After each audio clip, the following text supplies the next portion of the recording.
Alors, Boker Tov, Chodesh Tov, nous sommes à la veille du Shabbat Mishpatim, Shabbat Rosh Chodesh Adar Aleph. Et je vous rappelle que dans la paracha de Mishpatim, il y a une première partie, et sans doute la plus importante en termes de nombre de psukim, qui cite énormément de lois sociales surtout, et qui sont liées surtout dans les relations entre un homme et son prochain, et pas seulement, mais beaucoup. Et deuxième partie de la paracha, c'est Matan Torah bis. On finit de raconter l'histoire de Matan Torah. Et donc nous allons aujourd'hui nous intéresser à la bracha, la bénédiction que l'on fait avant de monter à la Torah, tous les jours, chaque fois qu'on monte à la Torah, et chaque matin au lever. Asher bachar banu mikol ha'amim venatan lanu et Torato. Il nous a choisis parmi tous les peuples et il nous a donné sa Torah. Le tour dans Orach Chaim Sif Siman Mem Zayin Vichaven Vebichato al Ma'amad Har Sinai. Le tour dit qu'il est l'intention dans sa bracha Asher bachar banu, parce qu'Hachem, lorsqu'on dit Hachem nous a choisi, Asher bachar banu mikol omot vekervanu lifnei Har Sinai vishmianu dvarav mitoch ha'esh venatan lanu et Torato hakdosha kli chamdato. Le tour dit qu'à quoi il faut penser lorsqu'on dit Asher bachar banu. Il faut penser au fait que nous avons été choisis au moment du Ma'amad Har Sinai. Hachem nous a donné la Torah à ce moment-là. On se rappelle un petit peu dans quel contexte. Mitoch ha'esh, dans le feu. Mais l'idée, c'est de se rappeler que la Bechira, a priori, a eu lieu. Le choix, c'est quoi le choix? Le choix s'est fait au moment de Ma'amad Har Sinai. Alors, la question que je vous pose aujourd'hui est une question très simple et en même temps très dérangeante. Vous le savez tous, le Yalkut Shimoni, Shenigla Makom, Liten Torah l'Israël, parce qu'Akadosh Baruch Hu s'est dévoilé pour donner la Torah à Israël. Lo al Israël bilvad nigla, et le al kol haumot, tous les peuples. Il s'est dévoilé à tous les peuples, vous le savez ça. Lo haïta uma baumot, shelo halach vediber vedafak al pitra. J'insiste sur ce Yalkut Shimoni parce que d'habitude on cite Ishmaël et ça, mais on oublie. Non, le Midrash dit Lo haïta uma baumot, il n'y a pas un peuple parmi tous les peuples, chez Lo halach vediber vedafak al pitra, qui ne soit pas allé pour toquer à leur porte en disant vous voulez recevoir la Torah, vous voulez la Torah. Il a proposé aux Zoulous d'Afrique, il est allé près des kangourous en Australie, il est allé aux États-Unis, bon, il n'y avait personne, mais on va dire qu'il était voir les Indiens, peut-être aux États-Unis. Il y avait ce qu'il y avait, en tout cas, il était leur proposer à chacun la Torah. Et qu'est-ce qui s'est passé? Résultat de cette tournée mondiale, personne n'a voulu. Personne n'a voulu la Torah. Donc, la question qui se pose, elle est très simple. Qui pose la question? C'est pas n'importe qui. Rabbi Yonatan Aibeshitz, dans son livre, il y a Arot Vache. Il dit, mais je comprends pas. Il ne nous a pas choisis. Hachem ne nous a pas choisis. Hachem, il n'avait pas le choix. Il a essayé de parler à d'autres peuples. Personne n'a voulu. Donc finalement, ce n'est pas le fruit d'un choix, c'est le fruit d'un non-choix. Il n'y avait pas de choix. Donc il a dit, bon, les seuls qui ont dit oui, c'est eux. Donc effectivement, la question est très forte. Pourquoi on dit Asher bachar banu? Il nous a choisis au moment de Matan Torah. Il ne nous a pas choisis. On était les seuls qui ont dit Naaseh venishma. Alors c'est vrai qu'après, je devance la question que certains se posent. Oui, mais finalement, Akadosh Baruch Hu nous a aussi forcé la main, puisque Kafaleh marque et Gigit. Mais je vous réponds, que vous savez tous très bien, que si on n'avait pas dit Naaseh venishma au départ, il n'aurait pas forcé la main. D'accord? Donc d'abord, on a dit à Shabbat. Ça, c'est la première chose. Maintenant, dit le Yarod Vache, que la raison pour laquelle nous sommes, donc les héritiers, nous disons cela, c'est pour une autre raison. C'est pas parce que Hachem nous a choisis à l'époque de Matan Torah, c'est parce qu'il nous a choisis à l'époque de Avraham Avinu. C'est pas un choix au moment de Matan Torah, bien que ce soit pas évident à dire dans le mot du tour. Hein. Le tour dit que c'est le choix de Matan Torah, mais on va expliquer tout de suite pourquoi. C'est le choix à l'époque d'Avraham Avinu. C'est écrit Asher bacharta be'Avraham vehotseto me'ukazdim vesamta shemo Avraham. Akadosh Baruch Hu nous a choisi Avraham, et donc effectivement c'est le choix d'Avraham, nous ses descendants. Donc Pourquoi Abraham? Parce qu'Abraham, effectivement, il a un statut particulier, c'est-à-dire qu'il est au-dessus du Mazal. Il est au-dessus du Mazal. Abraham Avinu, il était sorti, on lui a dit, va au-dessus des étoiles. Je vous rappelle le principe, il dit Abraham, je ne peux pas avoir d'enfant, c'est impossible, je vois bien, je suis astrologue diplômé, je suis master d'astrologie, je vois dans les étoiles, Abraham et Sarah, ils n'auront jamais d'enfant. Qu'est-ce que tu me racontes? C'est pas possible. Qu'est-ce qu'il lui dit? Je te mets au-dessus des étoiles. Ça veut dire quoi? Ça veut dire qu'il y a deux anagas dans le monde, une anaga qui dépend des étoiles, effectivement, nous la reconnaissons, mais il y en a une, lorsqu'un homme va jusqu'au bout, je l'ai déjà dit ici 100 000 fois, que lorsqu'un homme il va jusqu'au bout de son teva, c'est-à-dire il se force, il va au-delà de sa nature, il se fait violence, il va au-delà de sa nature. Hachem dit, écoute, avec toi, je me conduis au-dessus de la nature. Toi, tu vas aussi au-delà de ta nature, moi, je vais avec toi au-dessus de la nature. C'est mida keneged mida. Toi, tu vas au-delà de tes moyens, tu te donnes tout ce que tu peux pour moi, mais si on nefesh pour moi, moi aussi, je vais au-dessus de la loi de la nature. Tu n'es pas sur le mazal. Voilà exactement ce qui se passe. Donc, il fallait absolument qu'il n'y ait pas de croyance, qu'on ne peut pas recevoir la Torah parce qu'on est forcé par le mazal nous oblige, etc. Ça veut dire que il ne faut pas que ça soit le fruit du mazal, que le mazal soit celui qui nous force à recevoir la Torah ou à garder les mitzvot. Akadosh Baruch Hu dit non, je te mets au-dessus du mazal, Abraham, tes descendants également, et votre choix, c'est un choix purement qui est décidé de vous-même, vous avez décidé, et vous recevez la Torah pour cette raison-là.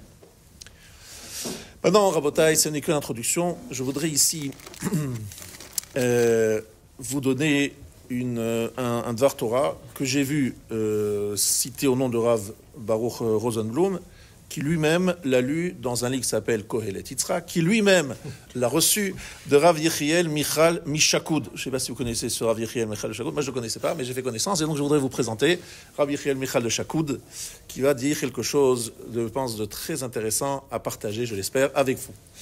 Alors, reprenons toute l'histoire au début.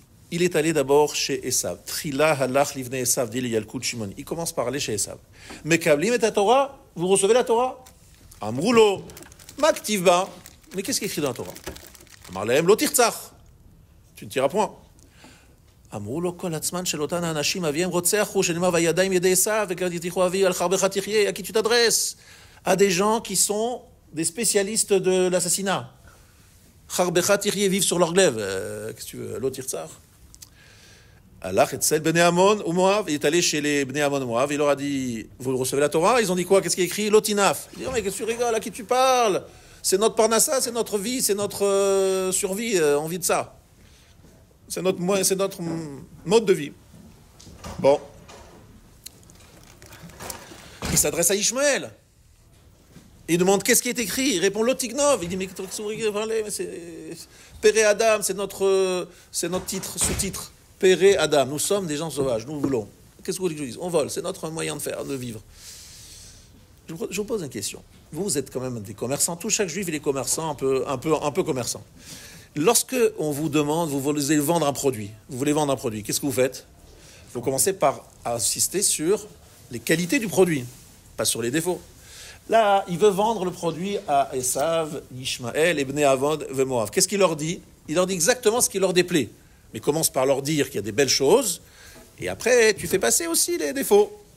Mais si tu commences par présenter les défauts, c'est évident que l'acheteur, il part en courant.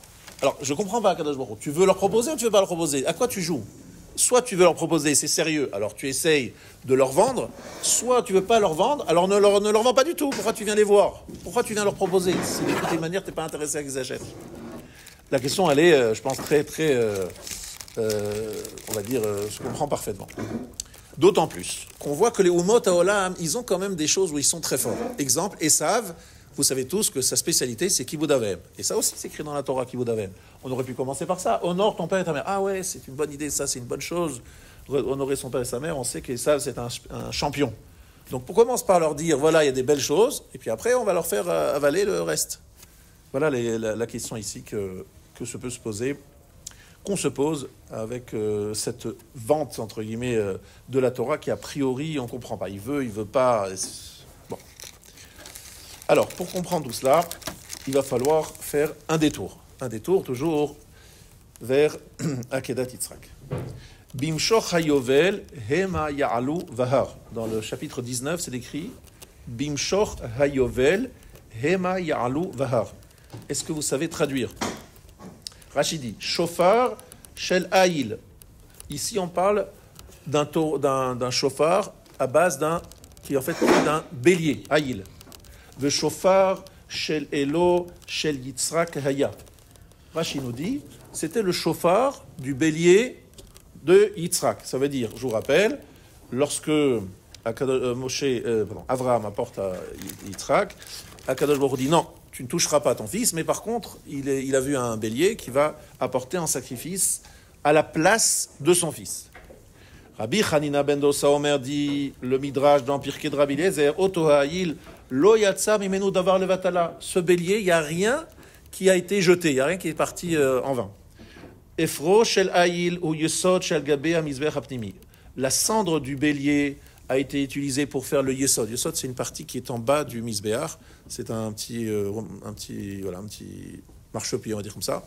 Pas vraiment, mais bon. Yesod shel gabe hamizbech. Gidav shel ha'il emasara. On a pris les nerfs du bélier. Il y en a 10 qu'on a pris. Keneged asara nevalim shel kino, afin d'en faire une harpe.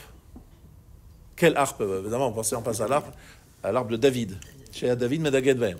David jouait avec une harpe dans laquelle il y avait des nerfs qui étaient donc ont servi de cordes, et ces cordes s'étaient effectivement pris du bélier d'Abraham, de Yitzhak. Voilà. Ensuite, la peau, ça vous savez tous, la peau de ce bélier, on en a fait quoi? La peau, c'est la ceinture d'Eliyahu Hanavi. Ça te dirait. Et on dit clairement que cet homme, Eliyahu Hanavi, avait toujours une ceinture en peau sur ses hanches. Qu'est-ce qu'on a fait avec les cornes du bélier? Donc 2 chauffards, un pour Har Sinaï et l'autre réservé pour la fin des temps, pour annoncer la fin des temps. Rien n'est parti à la poubelle. Tout a été utilisé. Le reste a été brûlé sur l'autel. Vous avez compris? Même la cendre, elle a été réutilisée. Voilà ce que nous enseigne Rabbi Hanina ben Dosa dans Pirkei de Rabbi Eliezer, chapitre 31. Et Rashi, sur la Torah, nous dit qu'il y a eu la sonnerie de ce fameux chauffard qui vient d'Eliyahu Hanavi, qui vient du bélier de Yitzhak. Alors maintenant, juste, on va dire...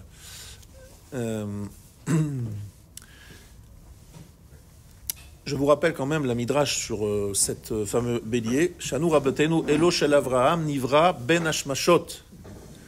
Il a été créé Ben Hashmashot, c'est-à-dire avant l'entrée du Shabbat. Je vous rappelle les 6 jours de la création. Ben Hashmashot, il y a eu plusieurs choses qui ont été créées. Le bélier de Yitzhak, d'Avraham, le bélier a été très Netalo Avraham Elo Alo Atachadbeno Ma'u Tachadbeno Amar Avraham Ribon Olam Toiro Ekiludam Yitzhak Zaou Lefanecha. Chaque fois qu'il faisait quelque chose, je la fais courte. Il dit que ça soit comme si j'avais fait ça avec mon fils. D'accord? Chaque acte qu'il fait avec le bélier, il dit Yehiratzon, que ça soit comme si. Et cela, c'est l'origine des korbanot. C'est quoi le korban? C'est prendre le sacrifice à la place de la personne elle-même qui a fait la faute. D'accord? Donc voilà ce qu'il faisait Abraham, et on dit que Efro shel Yitzhak tzavour al gabe mizbeach. C'est ce qu'on dit tous les deux. Voilà, que le sang de Yitzhak soit le sang de Yitzhak. Le sang de Yitzhak, il n'a pas été brûlé. Non, parce que la cendre du bélier, comme elle est venue à la place de Yitzhak, que ça soit considéré pour toi comme si c'était la cendre de Yitzhak. Voilà. Maintenant, Rabotai, un chidouche du Rama Mipano, dans la Sarah Mahamarot. Qu'est-ce qu'il dit le Rama Mipano? Eliyahu Hanavi, la Gemara dans Baba Metzia, page 114, elle dit qu'il était Kohen. Eliyahu Hanavi était Kohen. Et son esprit, c'est pas lui-même, mais son esprit a apporté le bélier d'Abraham. Il a participé au sacrifice de ce bélier d'Abraham.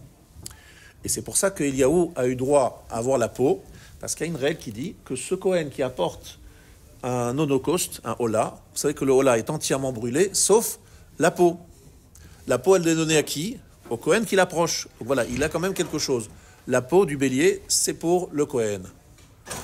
Or, comme c'est Eliyahu qui l'a apporté, en tout cas son roi, je ne sais pas exactement, voilà, comme c'est lui qui s'en est occupé, eh bien, c'est lui qui a été zoché, qui a pu prendre la peau pour faire la ceinture. C'est clair? Alors, c'est tout ce qui n'était pas en vie, Eliyahu Hanavi. Donc, c'est son esprit, sa neshama, je ne sais pas quoi, ce qui est venu, mais qui a fait le travail. Voilà ce que nous enseigne le Rama Mipano. Et le remède se trouve dans le verset. Vayikar et ha'ayil. Ha'ayil, otiot, Elia. C'est qu'Eliaou, des fois, s'écrit avec un vav, et des fois, il s'écrit sans vav. Donc là, vous considérez Eliaou sans vav, ça donne quoi? Ha'ayil, dans un autre...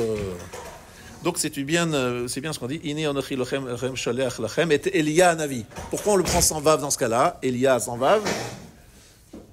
Parce que justement, on pense au verset où on nous parle d'Eliyahu Hanavi qui va nous annoncer le dernier jour. C'est Malachi, la dernière prophétie, le dernier verset de la dernière prophétie. C'est dans Malachi. Qu'est-ce qu'on dit? Ine anochi sholech lachem et Elia Hanavi lifne bo yom Adonai hagadol ve'anora. Et comme Eliaou, c'est lui qui doit annoncer cette fin des temps, il dit, c'est comme l'Avdi Levdalot, quelqu'un qui signe la fin d'un match. Il fera le sifflet. Ça y est, stop, c'est fini, on arrête de jouer, ce fameux jeu qui est sur Olamazé, c'est fini, on arrête tout, Hachem il arrive, zéro. C'est la fin de l'histoire. C'est Eliaou qui va sonner la fin de la partie. Mais Eliyahu Hanavi, il a un associé. C'est qui son associé? C'est Yitzhak. Pourquoi son dossier c'est Yitzhak? Parce que Yitzhak Avinu, c'est le seul qui va nous défendre. On le sait tous dans Shabbat, page 89. On va pas répéter encore une fois. Tous les avot sont sollicités. Abraham, il nous abandonne, il nous laisse tomber. Ils ont fauté, qu'il soit effacé sur la sanctification de ton nom. Yaakov, même résultat. Et le seul qui nous défend, c'est Yitzhak. Banecha chatuli, amar lefanav ribono shalom, banai velo banecha, c'est pas tes fils. Beshash ikdim ou lefanecha naase lenishma karata lahem beni bechori. Arshav banai velo banecha. Qu'est-ce qu'il cite Yitzhak? Il cite Naaseh Venishma. Lorsqu'ils ont dit Naaseh Venishma, qu'est-ce que tu as dit, toi, Kadosh Baruch Hu? Tu as dit tes fils, il t'a dit mes fils, tu étais fier. Naaseh Venishma, tu étais fier. Béni Bechori Israël. Donc maintenant, n'oublie pas que c'est tes enfants aussi, c'est pas seulement les miens. Et donc ils discutent, ils négocient. Donc Yitzhak va nous défendre. Eliyahu Hanavi, il va prendre, dit le Chida dans Chomat Tanakh, il y a un commentaire du Chida sur la Torah qui s'appelle Chomat Tanakh, que c'est pour ça qu'Eliyahu Hanavi, il a toujours cette ceinture en peau, qui est pris du bélier, qui a pris la place de Yitzhak, parce que c'est pour réveiller Rachmei Shamaim sur le peuple juif, qu'Akadosh Baruch Hu se rappelle l'Akedat Yitzhak, d'accord? Pour nous rappeler Akedat Yitzhak, alors c'est pour ça que Eliyahu Hanavi a toujours cette ceinture pour rappeler cela, et réveiller le Rachmei Shamaim. Jusque-là, ça va, c'est bon, c'est pas compliqué. Maintenant, le Ramban, il pose une grande question, mamash une kushia atsuma, et il y a une réponse du Maharal de Prague.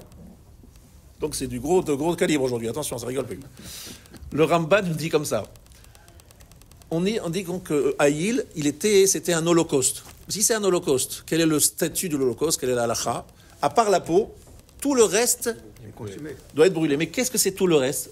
Zvachim, page 85. Rappelez-vous, Zvachim, page 85. Les rabot ha'atsamot, donc les os.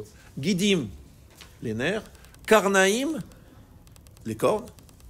Utlafaïm, c'est les sabots. Ça veut dire que lorsque vous apportez un sacrifice Ola, vous devez donner tout. Donc vous comprenez la question ou pas? Oui. La question c'est de savoir comment on a pu récupérer les cornes pour faire un chauffard. Comment on aura pu récupérer les nerfs pour faire le kinor de David. Comment on peut récupérer la peau? On a dit la peau c'est normal, parce que la peau effectivement, ça revenait au Kohen. On ne brûlait pas la peau. Mais tout le reste, on le brûle. Et la Gemara dans Zvachim dit qu'il faut tout brûler. Nous, on le Ramban, puisque le bélier de Yitzhak c'était un Ola, comment se fait-il qu'on puisse récupérer quelque chose? Question. Oulai gibel akadosh baruch hu afar karno ve'chziro lema she'haya. Le Ramban dit, bon, c'est peut-être qu'Akadosh Baruch Hu, il a pris la cendre de la corne, et il a recréé à partir de la cendre de la corne, la même corne qu'il y avait avant. Vous vous rendez compte comment il se casse la tête, Ramad, ça le dérange. Hein. Après, il dit peut-être qu'il y a un sod, et après le sod, on n'a pas compris parce que ça reste un secret. Il a une explication à Kabbalah. Alors, le Rabbeinu Bachya, il dit clairement Akadosh Baruch Hu yichziro la veyato rishona. Akadosh Baruch Hu a pris la cendre de la corne et il a recommencé, il a reconstitué. Le Siftei Chachamim, il propose qu'en fait, on ait coupé la corne avant de sacrifier le hola. Avant de lui faire l'égorger, voilà, on a coupé la corne. Et la Gemara dit que Davarze enenu posel et abeyma mikorban. Ça rend pas pasoul. Même s'il manque la corne, ça rend pas pasoul, il amène des preuves. Là-dessus, bon, si on dit comme ça, le Maharal, il n'est pas content du tout. Le Maharal, je vous ai dit qu'il y a un Ramban et Maharal, le Maharal, il n'est pas content du tout, il est très fâché. Pourquoi il est très fâché le Maharal? Il dit, comment on peut dire une chose pareille? Si vraiment tu as enlevé les cornes avant de l'apporter en Ola, en sacrifice Ola, alors ça n'a pas de douchard, ça n'a pas de sens. Parce que les cornes avant qu'ils soient apportés, c'est rien, c'est un bélier. Ce qu'il y a, c'est qu'il faut apporter, évidemment, la chose qui a été apportée à la place de Yitzhak, qui a pris la Gdusha, qui a pris la place de Yitzhak. Mais si tu coupes les cornes avant de le sacrifier, ça vaut 0. Mais à part ça, il dit, écoutez bien, c'est pas possible de dire une chose pareille. Comment on peut dire que c'est vraiment à prendre au pied de la lettre?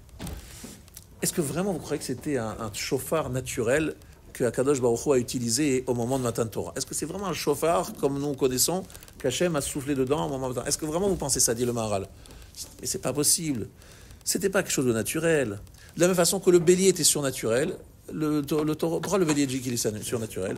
Comme il a été créé Ben Hashmashot, le bélier de Yitzhak d'Abraham, a été créé Ben Hashmashot. Qu'est-ce qu'on crée Ben Hashmashot? Que des choses qui sont pas vraiment habituelles. Ils sont entre Shabbat et la semaine. C'est-à-dire qu'ils sont à moitié naturels, ou plutôt même pas grand-chose de naturel. Parce que si vraiment c'était un bélier classique, on ne le crée pas Ben Hashmashot. Le bélier, il a été créé comme tous les animaux, bien plus tôt que Ben Hashmashot.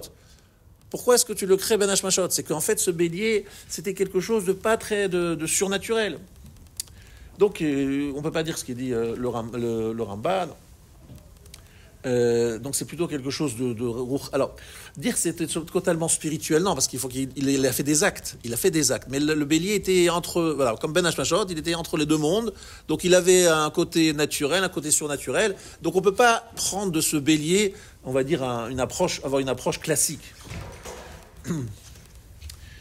Maintenant, je vous rappelle quand même Maaseh bebito shel Nechunia chofer shichin shenafla labor agadol. Il y a un homme qui s'appelait Nechunia, et lui, son métier, c'était de creuser des puits. Pourquoi est-ce qu'il creusait? Parce qu'en fait, il voulait faciliter aux gens l'accès à l'eau. Il était sympathique, il rendait service aux gens. C'est dans Yevamot, page 121. Et sa fille est tombée dans un puits, et ils l'ont fait savoir à Rabbi Hanina ben Dossa. Ils ont dit à Rabbi Hanina ben Dossa, il y a un problème. Nechunia, la fille de Nechunia, celui qui crée les creuses des puits, sa fille est tombée dedans. Sharishona ma lahem shalom. Première heure, il leur a dit, tout va bien. Ils disent, elle est dans le puits. Shnia mar lahem shalom. Vous avez dit, tout va bien. Shlishit amar lahem alta. Troisième heure, il dit, voilà, c'est bon, elle est remontée. Bon, lui, vous avez compris, pas à côté du puits. Hein. Il voit de loin, elle est montée. Amar la biti mi eler. Il lui a dit, après, en lui demandant à cette fille, qui t'a fait monter de ce puits? T'es tombé dans un puits très profond, on n'arrivait pas à te sortir. Qui t'a sorti de ce puits? Amalo zachar shel rechemin dizameni vezaken manigo. J'ai vu un bélier et j'ai vu un monsieur âgé, zaken, qui conduisait ce bélier. Rachidi, ze elo shel Yitzhak, zaken echan manigo, ze Avraham. Avraham, avec le bélier, est venu sortir cette fille qui est tombée dans le puits. Pourquoi? Est-ce que vous avez compris pourquoi? Parce qu'en fait, tout simplement, ce personnage s'est tellement dévoué pour creuser des puits, pour le bien-être de la communauté, c'est pas possible que sa propre fille va mourir dans un puits alors que lui, il creuse des puits pour le bien-être de tout le monde. C'est pas possible.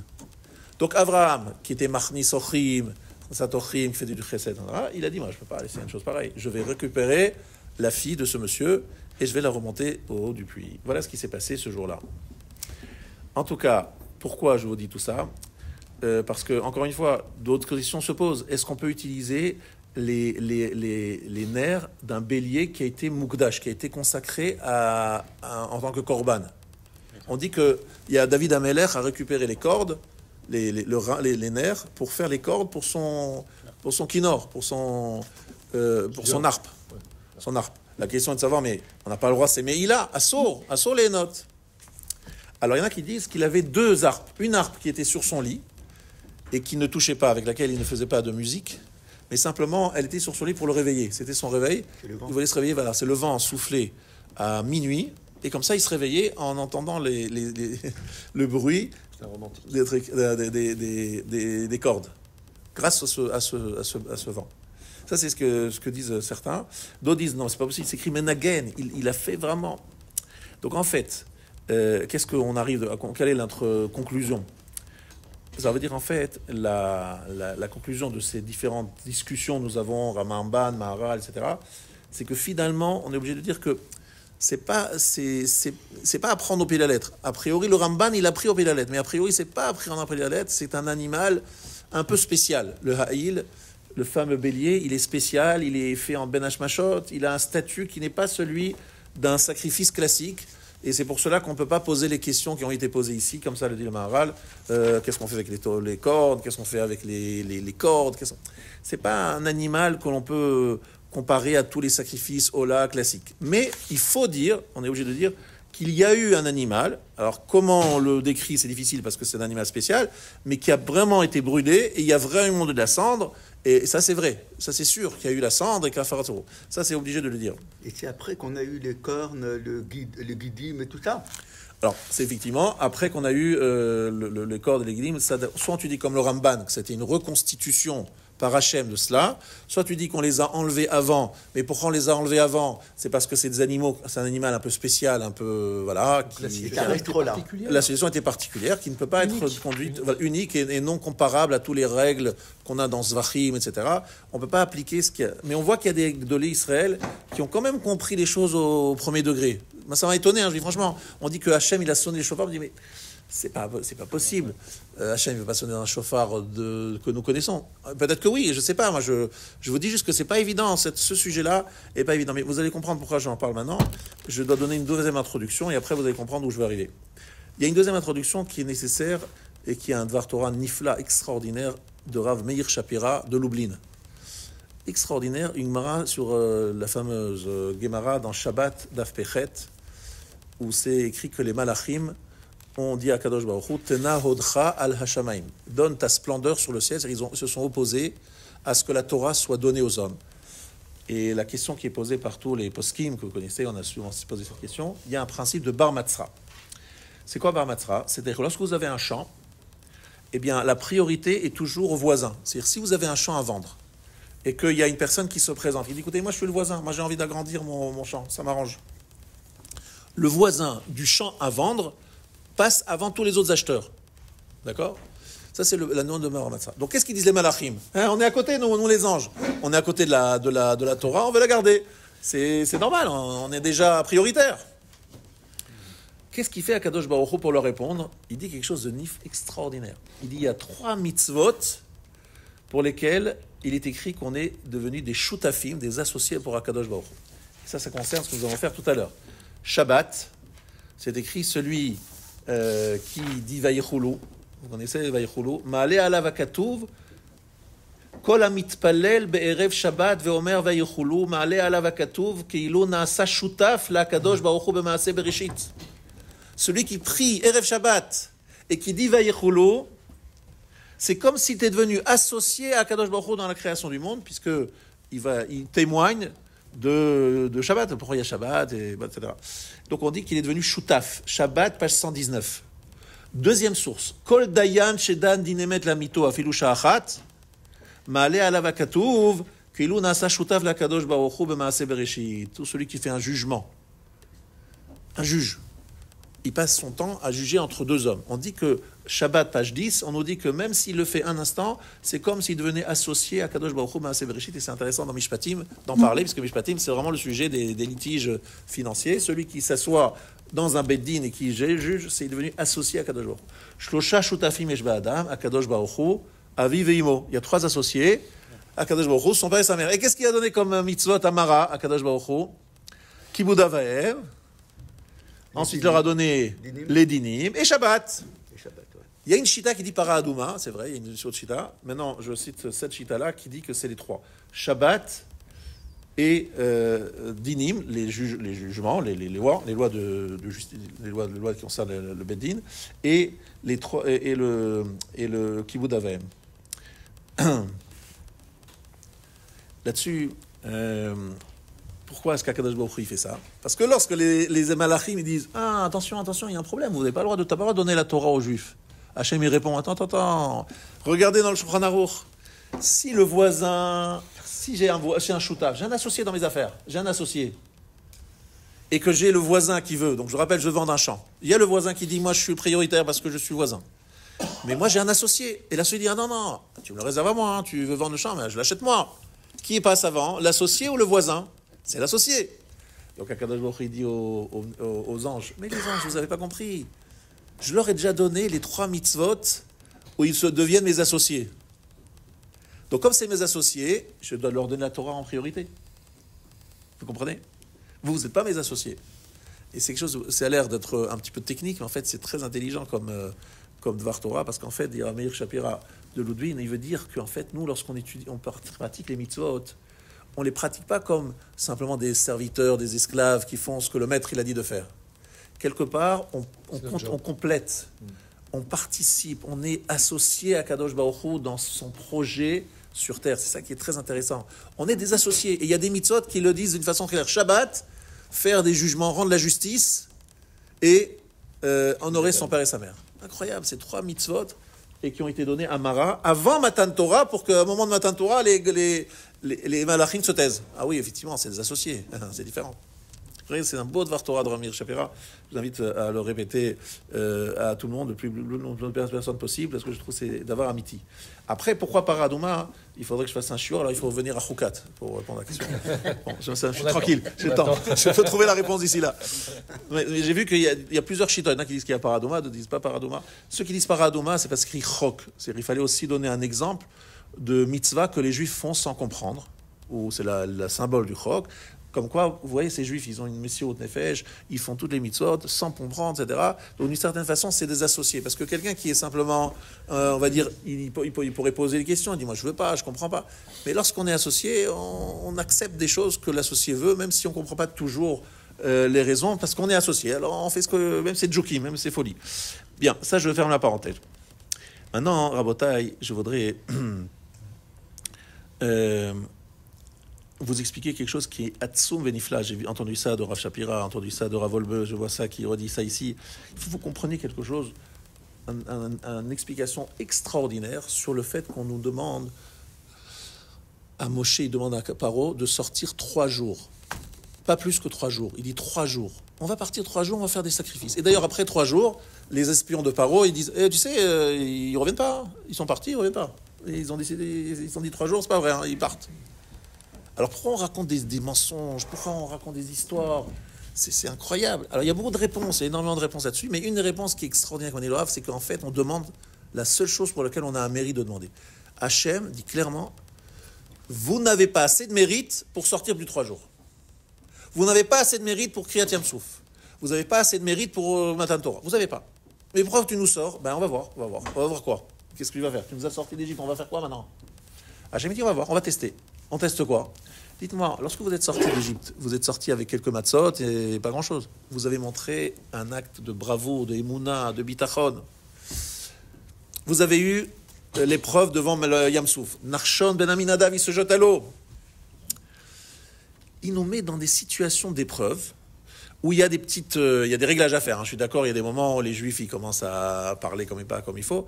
Mais au fur et à mesure que les semaines passent et que les épreuves se suivent, le peuple juif, finalement, se construit, apprend à, on va dire, affirme et affermit surtout sa émouna. Il nous met dans des épreuves de bitachon. La guerre avec Amalek, devant la mer, etc. Et au fur et à mesure, la manne aussi, c'est une épreuve. Ça tombe un jour et puis il n'y a plus rien le lendemain. Vous voyez, Akadosh Baruch Hu nous donne, non pas simplement des épreuves par hasard, en fait, il nous forme pour nous amener à quelque chose que je vais ici vous dire qui est en fait le grand moment de l'histoire, et je pense qu'on n'en parle pas assez, c'est dans la paracha de cette semaine, c'est le moment où Akadosh Baruch Hu propose la Torah, ils disent Naaseh Venishma. Naaseh Venishma, c'est pas venu, on va dire, automatiquement. C'est une formation de 49 jours, presque 49, un peu moins, puisque Naaseh Venishma, ça s'est dit avant Matan Torah, mais c'est une formation incroyable de bitachon et de émouna que les Juifs ont eu pendant une formation accélérée, je dirais. Et vous l'avez dit ce matin, Avat olam avtanu, Hashem Elokeinu, Chemla gedola, Bavur avotenu, Shebat rubach, Vatlamdemo chukei chaim. Qu'est-ce que vous dites? Pour nos ancêtres qui ont eu confiance en toi, et tu leur as enseigné chukei chaim. C'est-à-dire que pour avoir le limou de chukei chaim, il fallait bat rubach, la confiance. La confiance, elle est exprimée par Naaseh Venishma. Mais Naaseh Venishma, on n'aurait pas pu le dire le lendemain de la sortie d'Égypte. On a pu le dire qu'après cette formation accélérée, j'appelle ça la formation accélérée, Man, Kriyat Yam-Souf, la guerre d'Amalek, tout ça, parce que la guerre d'Amalek, vous vous rappelez comment ça s'est passé? Moshe, il levait les mains vers le ciel, et les Juifs, ils devaient regarder les mains de Moshe, et lorsqu'ils regardaient les mains de Moshe, ils gagnaient la guerre. Alors, évidemment, ça renforce la Emouna, de voir voilà, que c'est la prière qui nous amène le sauvetage. La manne, on n'a plus rien, on a tout mangé. J'ai envie de regarder un peu pour demain. Et si tu regardes pour demain, ça pourrit. La veille de Shabbat, tu prends deux parts. Tout ça, c'est une chinour, c'est une éducation. Partir sans... Mais Hachem, Moshe, qu'est-ce qu'on va donner à nos enfants? Il y a quoi à manger, il y a quoi à boire? On y va. Zachar tila chesed noraïr avad kelotayr. Donc, vous voyez, il y a différentes épreuves. Donc, au départ, Akadosh Baruch Hu dit, c'est 3 jours. Tu dis à Paro, c'est 3 jours, parce que de toutes les manières, il n'y a pas de réserve, entre guillemets. Il n'y a pas plus que 3 jours. Je ne peux pas te sortir plus que 3 jours, vous n'avez pas de mérite. Mais au fur et à mesure, les Juifs acquièrent le droit à aller plus loin. Par exemple, à Kriyat Yam-Souf, on sait que là-haut dans le ciel, il y a une voix qui dit « Alléluia Avodazara, Alléluia Avodazara ». La mère, elle dit « Qu'est-ce que ça veut dire? Les deux, ils sont idolâtres. » Et il faut qu'ils fassent Narchan Ben Amidav, qui se jette pour pouvoir justifier, et les Hatzmot Yosef. Tout cela, vous comprenez, ce sont des formations accélérées pour arriver à Naaseh Venishma. Et lorsqu'on arrive à Naaseh Venishma, alors effectivement, on a le droit de recevoir la Torah, mais pas avant cela. Et pourquoi Naaseh Venishma? Parce que là, on doit être les dignes descendants d'Abraham. C'est à ce moment-là que Asher Bachar Banu se justifie et s'explique. Ça veut dire quoi, Asher Bachar Banu? Je vous ai dit qu'Asher Bachar Banu, c'est pas nous choisir au moment de Matan Torah, parce qu'au moment de Matan Torah, aucun peuple ne voulait recevoir la Torah à part nous. Mais Asher Bachar Banu, c'est un choix de Abraham. Pourquoi est-ce qu'on a choisi Abraham? Parce que Abraham, il représente celui qui ne pose pas de questions, qui est devant, qui ont dit, tu vas apporter ton fils Yitzhak. Mais Abraham, il veut dire, attends, Hachem, tu m'as dit que mon fils Yitzhak, c'est l'avenir du peuple juif. C'est avec ça qu'on va construire le peuple juif. Les Bnei Israël, c'est passe par Yitzhak, tu me l'as dit clairement, noir sur blanc. C'était 5 sur 5, j'ai entendu, il n'y a pas de question. Et qu'est-ce qu'il fait Abraham? Il y va, il prend son fils, il va l'égorger, il ne pose pas de questions. Il fait Naaseh. Naaseh Venishma. En fait, Akedat Yitzhak, c'est l'exemplarité de Naaseh Venishma. Je ne sais pas, je ne comprends rien, mais j'y vais. Je ne pose pas de questions. Cette forme-là d'humilité nous permet de faire le tikkun de la faute d'Adam Arishon, qui justement, lui, a posé des questions, a remis en question, dit, bon, est-ce que Hachem m'a dit, il ne faut pas manger le fruit interdit, mais... Non, attendez, mais je pense que Hachem, en fait, il voulait dire qu'il faut manger le fruit. Il dit le Harizal, il explique comme ça le Harizal, qu'il a tout un pérouche, le Adam Arishon, qu'Hachem lui a dit de ne pas manger, mais en fait, Hachem, il voulait qu'il mange, parce qu'en mangeant... Oh là là, quel pile-poule, Hachem t'a dit, ne mange pas, point, arrête de poser des questions, de réfléchir, de commencer à écouter le Nachash qui te dit... Bon, c'est ce qu'on fait nous tous. Oui, vous comprenez, mais dans ce cas-là, vous comprenez, monsieur le rabbin, dans ce cas précis, c'est différent. Le Shulchan Aruch, il a parlé d'un autre cas. Dans mon cas, moi, c'est différent. Mais c'est sûr que s'il y avait Moshe Rabbeinu, il dirait autrement. Je vous dis, monsieur le rabbin, et il essaie de négocier. On est tous comme ça, en essayant de négocier, de trouver des expressions et des cas particuliers, etc. Le tikkun, c'est Naaseh Venishma. Et Naaseh Venishma n'est pas venu tout de suite, facilement. Il a fallu faire une formation. Parmi la formation, il y a Mara. Les 3 mitzvot, ou Akadosh Baruch Hu, écoutez, je vous explique, vous êtes mes associés. On est associés. Ça veut dire quoi de dire à quelqu'un, tu es mon associé?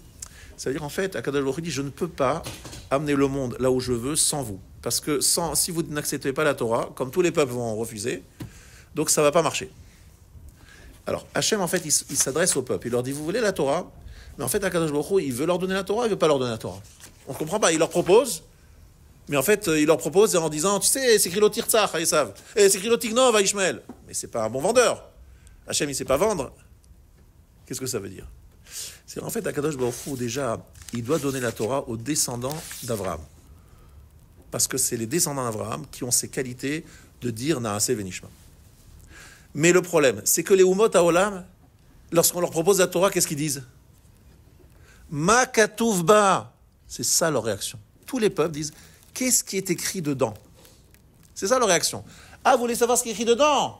En fait, vous ne m'intéressez plus. Parce que vous posez la question, ma katuv ba. Si vous posez la question, qu'est-ce qui est écrit dedans, vous ne m'intéressez plus. Donc, qu'est-ce que je vous dis? Toi, Ishmael, c'est l'Otignov. Toi, Amon et Moav, c'est l'Otinaf. En fait, je ne veux pas qu'ils disent oui. Je ne veux pas. Parce qu'en fait, le fait de demander ma katuv ba, qu'est-ce qui est écrit dedans, vous disqualifie tout de suite. Les seuls qui n'ont pas dit ma katuv ba, c'est les Bnei Israël. Et ils ont dit Naaseh Venishma. Et c'est ça qui fait toute la différence. On ne doit pas demander ce qui est écrit dedans. On doit dire on y va. C'est comme Abraham, au moment de Akedat Yitzhak, il n'a pas dit mais je ne comprends pas, explique-moi, donne-moi un petit pérouche. Comment tu m'as dit hier ça, aujourd'hui tu me dis c'est autre chose. Ça ne va pas. Non, Abraham, il n'a pas demandé Makatouvba. Quelle est l'explication? Il a foncé, il a fait. C'est pour cela que c'est écrit dans le Midrash. Chose incroyable. C'est que, au moment, c'est un Midrash que j'ai découvert. Je ne connaissais pas du tout ce Midrash. C'est qu'en fait, il y a certains, je ne me rappelle plus les Midrash d'ailleurs, il dit qu'en fait, Akadosh Baruch Hu, au moment où il a donné la Torah, il y a une partie du mont Moria qui a été littéralement prélevée, comme Afrashat Chala, et qui s'est associée au Har Sinaï. On a prélevé un petit peu du Har à Moria, donc le mont Moria, et on a le Har Sinaï. Un prélèvement Chala. Alors, on dit, mais c'est quoi ce prélèvement de Chala? C'est quoi cette histoire? En fait, vous avez compris, c'est qu'il faut absolument relier les deux montagnes. Il faut que Akedat Yitzhak rejoigne Har Sinaï. Le bélier, le son du chauffard du bélier doit retentir au moment de Matan Torah. Pourquoi ce son du chauffard? Parce qu'il faut rappeler Akedat Yitzhak et dire, si je vous donne la Torah, c'est parce que vous êtes les dignes descendants de Avraham et Yitzhak qui ont fait Akedat Yitzhak. C'est l'idée. Et l'homme qui est David Ameler et Eliyahu Hanavi, qui sont ces personnages, Eliyahu Hanavi, on sait, c'est celui qui va annoncer la fin des temps. David Ameler, c'est l'ancêtre du Mashiach. Donc tout se met en place grâce à ce dévouement d'Abraham et on teste sans arrêt les descendants pour savoir si c'est les dignes descendants d'Abraham. Vous comprenez? Et si on est dans cette ligne d'Abraham, Naaseh Venishma, on y va, ça marche. Pas Naaseh Venishma, Makatouvba, qu'est-ce qui est écrit? Alors ça marche plus. Vous comprenez ça? Donc en fait, c'est pour ça qu'on a proposé aux Goïm, on les a un peu découragés. Pas parce qu'au départ, on voulait les décourager, c'est parce qu'ils ont réagi en disant Makatouvba. Alors ça, je voudrais effectivement que vous vous rappelez ce Dvar Torah qui est de Rav Yechiel Michal de Shakoud, qui dit tout simplement une chose très importante, je terminerai là-dessus. On a réfléchi, je vous ai dit que dans Mara, Akadosh Baruch Hu nous a dit, vous êtes mes associés. Et en tant qu'associés, vous pouvez répondre aux Malachim. C'est très important de comprendre, sans que les Juifs reçoivent la Torah, le monde serait retourné au Tohu Bohu. On est d'accord? C'était la fin du monde. Donc il n'y avait pas le choix, il fallait qu'on reçoive la Torah. Et lorsqu'Akadosh Baruch Hu leur dit, vous êtes mes associés par le Shabbat, par les Dinim et par Kibud Avaim, faites très attention à ça. Ça veut dire quoi? Ça veut dire qu'Akadosh Baruch Hu nous dit, en fait, lorsqu'on est des associés et on doit tous réaliser ensemble un projet, il y a plein de questions qui se posent. Comment on va arriver? Comment on va faire? N'est-ce pas? On lance une affaire. Il y a plein de questions qui se posent. Mais lorsqu'on est associé, on se lance ensemble. Lorsqu'on n'est pas associé et qu'on est dépendant d'un patron, on dit « Monsieur le patron, écoutez, réfléchissez parce que vraiment, vous avez les boules, parce que vous dites je suis dépendant de lui, je suis son employé, est-ce qu'il va réussir, pas réussir ?» Vous essayez un peu de le remettre en question. Mais en tant qu'associé, on est tous les deux en train de parier sur l'avenir. Vous voyez ce que je veux dire? C'est notre projet. On va essayer, on va tout faire pour y réussir, mais on n'est jamais sûr du résultat. Mais comme on est associés, on est tous les deux dans le même bateau. Donc Akadosh Baruch Hu, il a dit aux Juifs, on est dans le même bateau, on va tous y arriver ensemble. Naaseh Venishma, ensemble nous allons faire. Alors Naaseh, en général, on pense, Naaseh, c'est tout le peuple juif. Non, Naaseh Venishma, c'est avec Hachem. On va faire ensemble. Et on va écouter ensemble. Et là, c'est un grand chidouche, je vous le dis, c'est la première fois, je pense, que je le dis. Naaseh Venishma, on pense en général, c'est que les Juifs parlent, chacun parle pour tout le monde. C'est sûr que c'est une des explications qui est vraie. Je vous ajoute une chose aujourd'hui. Naaseh Venishma, Akadosh Baruch Hu, on essaye ensemble, on fait ensemble. On va faire et on va écouter. Hachem, il va écouter, Hachem, il va faire. Oui, Hachem, il va devoir écouter. Qu'est-ce qu'il va devoir écouter, Hachem? Eh bien, il va devoir écouter ce que les deux hommes ont décidé. Rabbi Eliezer, il dit, ce four, il est tamé. Les autres Rachamim, ils disent, le four, il est taor. Il y a une voix du ciel qui dit, mais il a raison, Rabbi Eliezer. Il dit, tais-toi, écoute-nous. Et Hachem dit, d'accord, on va d'après le Rov. Donc il ne nous écoute pas, Hachem. Naaseh Venishma, faisons ensemble ce monde. Allons faire ensemble ce monde. Nous, à Kadosh Baruch Hu, nous, parce qu'on est des choutafim. Et à ce moment-là, le matin Torah a tout à fait un autre aspect. Voilà, Rabotai, ce que je voulais partager avec vous. Je souhaite Shabbat Shalom et Rosh Chodesh Mevorach.